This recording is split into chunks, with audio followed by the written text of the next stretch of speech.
केजरीवाल जी एक ऐसे इंसान है जिनका कोई करैक्टर नहीं है और चरित्र विहीन आदमी जो होते हैं वो लोग कुछ भी कह दें उनकी बात का उतना महत्व नहीं होता है। आप नरेंद्र मोदी जी से कल्पना करते हैं कि हम उनसे मुकाबला करें, जो असंभव सी बात है। नरेंद्र मोदी जैसा चरित्रवान, निष्ठावान, देश के प्रति लगनशील व्यक्तित्व मुझे नहीं लगता कि मैंने अपनी जब से मैं बड़ा हुआ हूँ तब से मैंने कोई ऐसा व्यक्तित्व को देखा हो।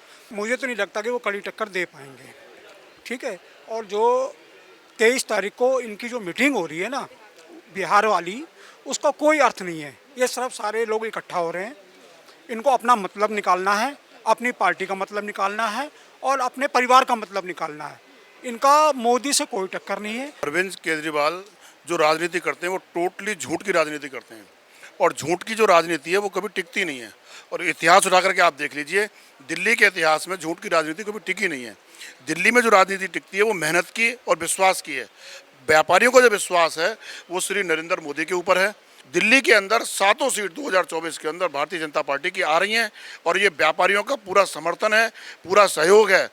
आज देश की केंद्र सरकार को लगभग 9 साल पूरे हो चुके हैं और इसी उपलक्ष्य में यहाँ पर जो है वो पीएम नरेंद्र मोदी की सरकार के 9 साल के कार्यक्रमों को लेकर व्यापारी सम्मान समारोह किया जा रहा है। पर इसी बीच दिल्ली सरकार और दिल्ली के मुख्यमंत्री अरविंद केजरीवाल कई बार मोदी सरकार पर हमला करते हुए ये कह चुके हैं कि आने वाले लोकसभा चुनाव में मोदी सरकार वापस नहीं आएगी या फिर दिल्ली से 7 सांसद जो हैं वो बीजेपी के नहीं जीतेंगे। इस पूरे मामले पर बात करते हैं। हमारे साथ यहाँ कुछ लोग मौजूद हैं जो कि व्यापारी समाज से आते हैं और जानते हैं कि आखिरकार दिल्ली में अरविंद केजरीवाल के द्वारा कितना काम किया गया है, जिस आधार पर वो ये कह रहे हैं कि कड़ी टक्कर वो पीएम नरेंद्र मोदी के लिए देंगे और 7 सीटें भी नहीं आएंगी बीजेपी की।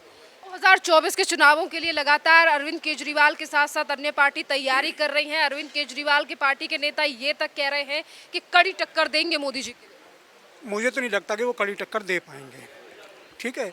और जो 23 तारीख को इनकी जो मीटिंग हो रही है ना बिहार वाली, उसका कोई अर्थ नहीं है। ये सिर्फ सारे लोग इकट्ठा हो रहे हैं, इनको अपना मतलब निकालना है, अपनी पार्टी का मतलब निकालना है और अपने परिवार का मतलब निकालना है। इनका मोदी से कोई टक्कर नहीं है। और रही दिल्ली की बात, पिछली बार भी विधानसभा में 68 सीट जीतने के बाद बीजेपी ने 7 सीटें जीती थी। ठीक है।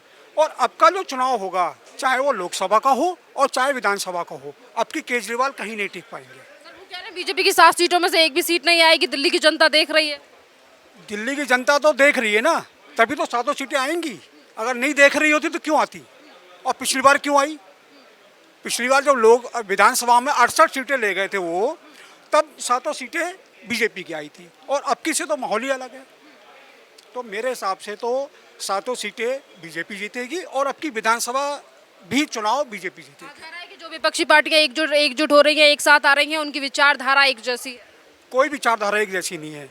अब देख लो ना पश्चिम बंगाल में क्या हो रहा है? वहाँ विचारधारा एक है, कांग्रेस भी वही है। जो कांग्रेस अपने आप को बहुत बड़ा दल मानती है हिंदुस्तान का, वो क्यों लड़ रही है ममता बनर्जी से? और वहाँ देख लो आज डेली 10 मर्डर हो रहे हैं, कोई रोक पा रहा है उनको? कोई नहीं रोक पा रहा। और फिर ये लोग 23 तारीख को बिहार में इकट्ठा होकर आपस में एक बात करेंगे, उसका तो कोई अर्थ नहीं निकलना ना। अर्थ जब निकलता है जब लोगों के मन मिले या मत मिले। इनके मत तो सबके अलग हैं और मन भी अलग हैं। ये तो सिर्फ मोदी को हटाने के लिए या मोदी के सामने खड़े होने के लिए ये सारी मीटिंग करी जा रही है और सब अपना परिवारवाद बचाने के चक्कर में लग रहे हैं। ठीक है। जो बाहरी कमाई थी, ऊपरी कमाई थी, ब्लैक की कमाई थी, सब बंद हो गई है। अब उनके बस की नहीं रहा है। आम आदमी पार्टी की तरफ से ऑफर दिया जा रहा है कांग्रेस के लिए कि आप हमारे राज्य में चुनाव मत लड़िए, हम आपके राज्य में चुनाव नहीं लड़ेंगे। यही होगा ना। 23 को भी क्या होगा? 23 को भी क्या होगा? यही तो होगा ना कि जो दल अपने क्षेत्र में हैं वो दूसरे को, यूपी में मान लो समाजवादी पार्टी है, वो कांग्रेस को आने देगी? नहीं आने देगी। कांग्रेस कहाँ रहेगी? 4-5 जगह तो रहेगी जहाँ उसको सीधे बीजेपी से फाइट है, वरना और तो दल अपना अपना सब हल करेंगे, वो अपना अपना दल सीटें लेंगे। हैं ममता बनर्जी पश्चिम बंगाल में जो 42 सीटें हैं, क्या ममता बनर्जी किसी को देंगी? नहीं देंगी। किसी को देंगी? नहीं देंगी। अखिलेश हैं, वो यूपी में 80 सीटें हैं, वो किसी को देंगे? वो तो पहले ही कह रहे हैं हम 80 सीटें जीत रहे हैं, तो कैसे देंगे? वो नहीं देंगे ना। इनका कुछ नहीं निकलना है। मेरे हिसाब से अब की से बीजेपी 350 सीट जीतेगी और पक्का जीतेगा। सर 2024 के चुनावों के लिए बार बार पर दिल्ली के मुख्यमंत्री अरविंद केजरीवाल कह रहे हैं कि 7 सीटें बीजेपी की नहीं आएंगी और हम कड़ी टक्कर देंगे पीएम नरेंद्र मोदी के लिए। देखिए, अरविंद केजरीवाल जो राजनीति करते हैं वो टोटली झूठ की राजनीति करते हैं, और झूठ की जो राजनीति है वो कभी टिकती नहीं है। और इतिहास उठा करके आप देख लीजिए, दिल्ली के इतिहास में झूठ की राजनीति कभी टिकी नहीं है। दिल्ली में जो राजनीति टिकती है वो मेहनत की और विश्वास की है। व्यापारियों का जो विश्वास है वो श्री नरेंद्र मोदी के ऊपर है, और नरेंद्र मोदी जो काम कर रहे हैं वो देश हित में काम कर रहे हैं, वो पर्सनल हित में कोई काम नहीं कर रहे। आज आप केजरीवाल जो भी काम कर रहे हैं वो पर्सनल हित में काम कर रहे हैं, चाहे वो देखिए शराब घोटाला है, चाहे वो गुटखा घोटाला है, चाहे वो किसी प्रकार का भी घोटाला, वो पर्सनल हित में काम कर रहे हैं। आज उनके दो मंत्री जेल में बैठे हैं, वो क्यों बैठे हैं? सिर्फ झूठ की राजनीति के कारण। दिल्ली के अंदर 7 सीट 2024 के अंदर भारतीय जनता पार्टी की आ रही हैं, और ये व्यापारियों का पूरा समर्थन है, पूरा सहयोग है, पूरा तन मन और धन से भारतीय जनता पार्टी के लिए व्यापारियों का पूरा सहयोग और समर्थन है। सर आपको क्या लगता है कौन से बड़े कारण हैं जिसकी वजह से जनता जो है वो मोदी जी के ऊपर भरोसा दिखाएगी, और कौन से वो नेगेटिव कारण रहेंगे जिसकी वजह से अरविंद केजरीवाल को बड़ा झटका लोकसभा में लग सकता है? देखिए, अरविंद केजरीवाल ने एमसीडी के इलेक्शन से पहले झूठ की राजनीति उनकी गिनी है। सबसे पहले उन्होंने बोला मिनी काउंसलर, वो पूरा झूठ का पुलन था। दूसरा उन्होंने बोला कि मैं गाजीपुर के कूड़े को, पहाड़ को बिल्कुल मैं ख़त्म कर दूंगा, जिस पे कि भारतीय जनता पार्टी शुरू से काम कर रही है। अपने जो सांसद हैं वो उस पर पूरी मेहनत से काम कर रहे हैं, और उस कूड़े के पहाड़ को भारतीय जनता पार्टी हटाने का काम कर रही है। केंद्र उस पर पूरी मेहनत कर रहा है, लेकिन श्रेय कौन लेना जा रहा है? अरविंद केजरीवाल। दिल्ली की जनता के ऊपर आज जो ये टैक्स लगाया, घर घर में टैक्स लगाया, व्यापारियों पर टैक्स लगाया, अभी कूड़ा उठाने का 500 रुपये, 1000 रुपये, 5000 रुपये, ये क्या है? ये सिर्फ झूठ की राजनीति है और अपनी पर्सनल राजनीति है। दूसरी बात, किसी भी प्रकार की बाजार में कोई भी समस्या है, अरविंद केजरीवाल और उनका कोई भी नुमाइंदा किसी भी प्रकार से सहयोग के लिए आज खड़ा नहीं है। आज कौन खड़ा है? भारतीय जनता पार्टी खड़ी है, भारतीय जनता पार्टी का काउंसिलर खड़ा है, भारतीय जनता पार्टी का सांसद खड़ा हुआ है, भारतीय जनता पार्टी का जो भी वर्कर है वो कंधे से कंधा मिलाकर व्यापारियों के साथ खड़ा हुआ है। कौन से काम जो है वो मोदी सरकार के अच्छे लगे? देखिए, देश में जितना भी विकास हो रहा है मोदी सरकार कर रही है, चाहे वो सड़क में ले लीजिए, परिवहन में ले लीजिए, साफ सफाई में ले लीजिए, राजनीति में ले लीजिए, शिक्षा में ले लीजिए, आप कोई भी कार्य उठा कर देख लीजिए, आज मोदी सरकार एक से एक बढ़िया काम कर रही है। बार बार कहते हैं हमें काम करने से रोका जा रहा है, दिल्ली को नंबर 1 बनाना चाहते हैं, नंबर 1। जो काम करने वाला व्यक्ति है उसको आज तक कोई नहीं रोक पाया। आज नरेंद्र मोदी काम करने वाले व्यक्ति हैं, उनको कोई रोक पा रहा है? नहीं रोक पा रहा। अरविंद केजरीवाल अगर काम करना चाहें देश के अंदर, अपनी दिल्ली के अंदर कितने काम हैं जिनको अरविंद केजरीवाल करना चाहते हैं, लेकिन उन्होंने काम तो कुछ किया ही नहीं, ना वो करना चाहते हैं। आप स्कूलों के ऊपर लेकर चलते हैं शिक्षा की राजनीति, लेकिन शिक्षा के क्षेत्र में क्या कर रहे हैं? कुछ नहीं कर रहे हैं। कमीशनबाजी और पैसा खाने के अलावा क्या काम हो रहा है? सर आपको लगता है कि अध्यादेश पे जो लगातार अन्य पार्टियों से समर्थन मांगा जा रहा है, अन्य पार्टियों के साथ मिलकर भी अरविंद केजरीवाल टक्कर दे पाएंगे मोदी जी के? दिल्ली में जो अध्यादेश के ऊपर समर्थन मांग रहे हैं, ये समर्थन कोरा झूठ है। उनको किसी भी प्रकार का कोई समर्थन नहीं मिलना। जो समर्थन है वह पूरा भारतीय जनता पार्टी का है, और सभी जो सहयोगी दल हैं वो भारतीय जनता पार्टी के साथ पूरे तन और मन के साथ में हैं।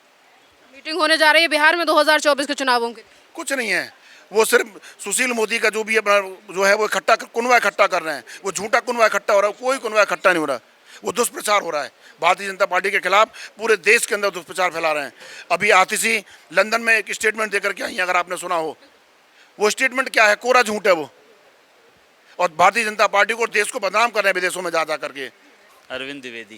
सर ये बताइए, अरविंद केजरीवाल लोकसभा चुनावों को लेकर बार बार पर ये कहते हैं कि दिल्ली से बीजेपी की 7 सीटें भी नहीं आएंगी। केजरीवाल जी एक ऐसे इंसान है जिनका कोई करैक्टर नहीं है, और चरित्र विहीन आदमी जो होते हैं वो लोग कुछ भी कह दें, उनकी बात का उतना महत्व नहीं होता है।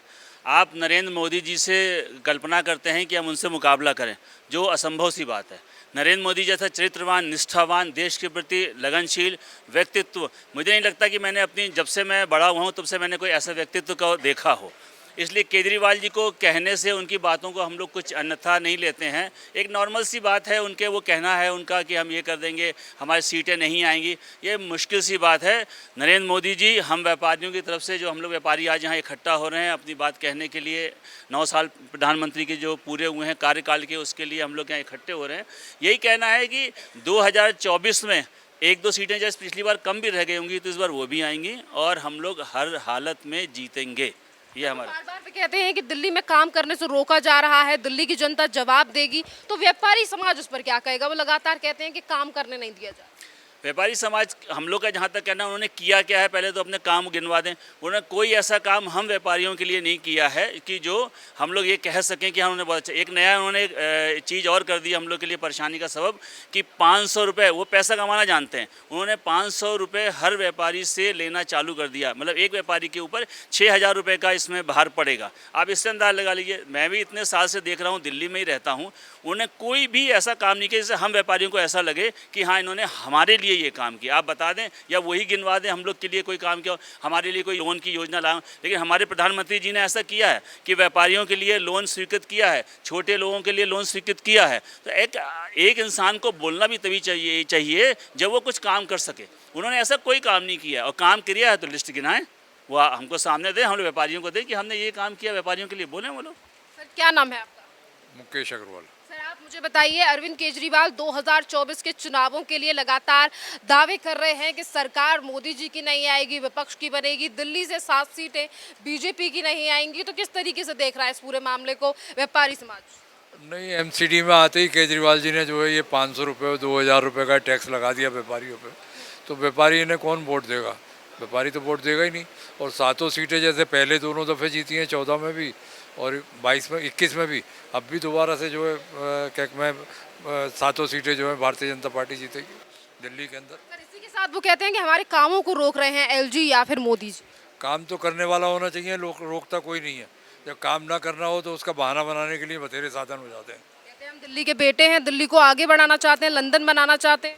नहीं, दिल्ली के बेटे तो सभी हैं, हम लोग दिल्ली में रहते हैं तो दिल्ली के ही बेटे हैं, तो इसलिए काम तो सभी आगे करना चाहते हैं, लेकिन वो कुछ काम करना ही नहीं चाहते, इसलिए बहाने बनाते हैं। सर अरविंद केजरीवाल लगातार जो दावे कर रहे हैं कि 24 और 25 विधानसभा चुनाव भी जीतेंगे, आपको लगता है कि जनता भरोसा करेगी आज दिल्ली की स्थिति को देखकर अरविंद केजरीवाल?